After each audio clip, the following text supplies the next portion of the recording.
Howdy, this is Mackenzie Franklin from SideGame LLC here in Colorado Springs, Colorado.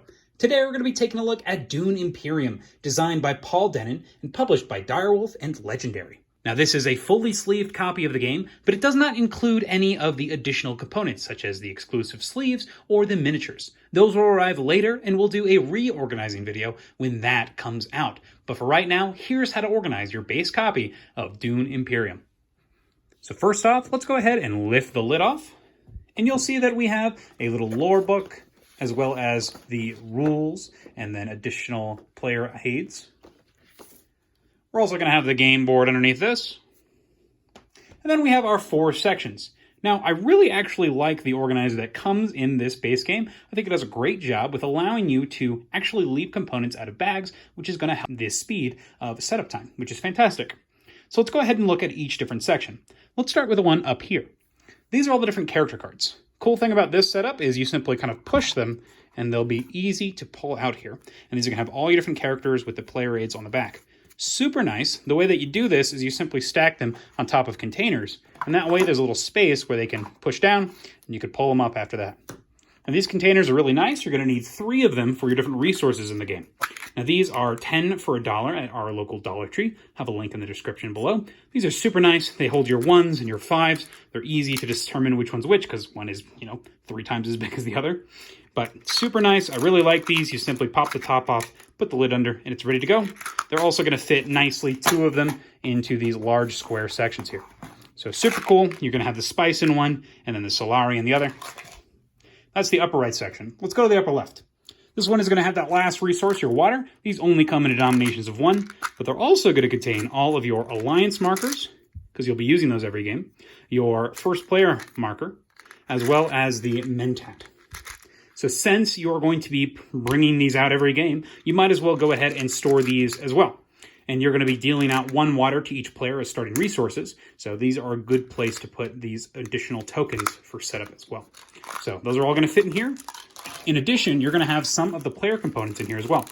Each player's components are going to be in their own separate bag here. So you have all the green, all the blue stuff. These are going to include their combat cubes, the different markers, as well as their control tokens. And then you also can have a separate container for faction-specific tokens. So for example, if you're playing Baron Harkonnen, you can keep those in there, or any additional pieces just in case you lose some. For example, our copy came with an extra yellow agent pawn here. So that's all going to be in your upper left section here.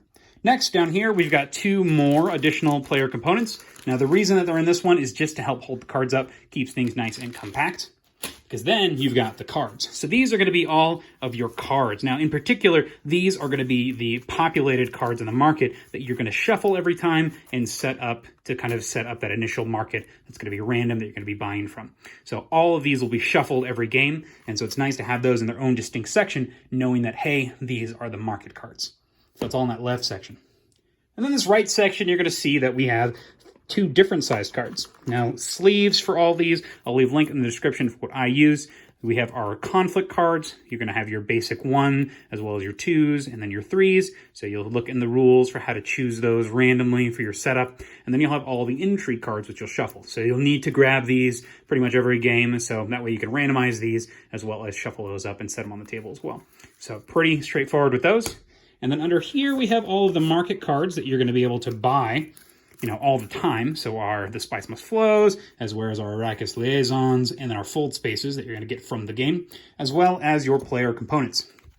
So in addition to your starting pieces in the bag here, you're also going to need to get your starting deck of 10 cards. And so that's what these are. They are organized in their 10 by 10. So each of these have your own specific 10 cards, and they are all organized there. Easy to take them out.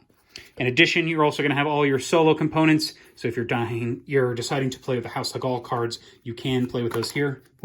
They're separated even further. When you play the solo variant, you're going to use these 3 specific cards, I believe. And then there are some that you're not going to use when you play the solo variant, when you play just the 2-player mode. So just a heads up, there are some cards that you'll see that you'll need to take out for that 2-player variant versus that 3-player variant. So also have those delineated and separated there. The last thing are 2 silica gel packets. You can kind of put those into any of the areas here, but just keeping things nice and fresh. And that is the organization system that we've employed here. I think that this section off here works perfectly fine. I think it does a great job of, eliminating the use of plastic bags, aside from keeping all those player components together. Very useful in that case. Just toss it to a player, they're ready to go. But other than that, that is the organization. So let's go ahead and pack it up. So first off, we'll go ahead and start with those House of Gaul cards in that bottom right section. Then we'll go with the different player cards, as well as the always purchasable cards, and then our combat and intrigue cards. And those will all go nicely there. Next, we'll go to the market cards here, as well as maybe 2 factions. Once again, it's not a huge deal. It's just to keep things from sliding around too much.